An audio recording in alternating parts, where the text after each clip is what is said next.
Okay guys, so as you can see here, I'm going to show you what I did was I drilled holes.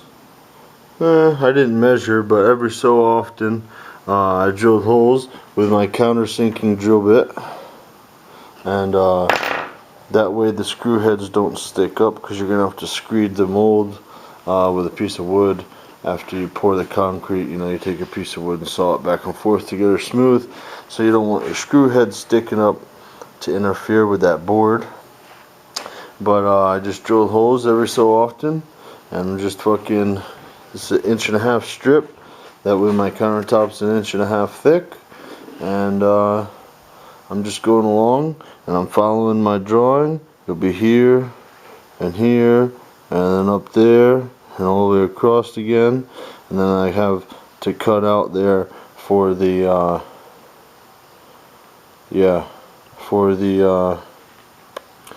thing, but for the vent pipe going up to the room. I guess it's actually going to be duct work for heating and cooling eventually, but that's what you do. You fucking mark out your shit, the reverse of what you gotta do. Drill your holes, countersink it in, and put your screws in and tighten her up.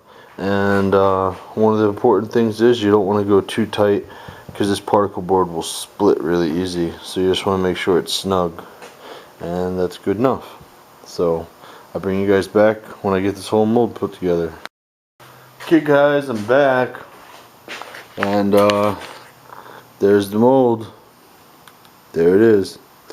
And remember, I was telling you guys to be careful, because when you make a mold, it has to be the reverse of your drawing. So see how I have the L that way, and if you look at my mold, it's really that way. Well, I was almost ready to put my 6-inch cutout for the ductwork there, and it needed to be there, and luckily I caught myself.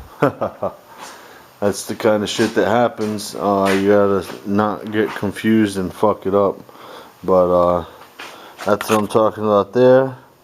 The particle board splits very easily. Very easily. And yeah.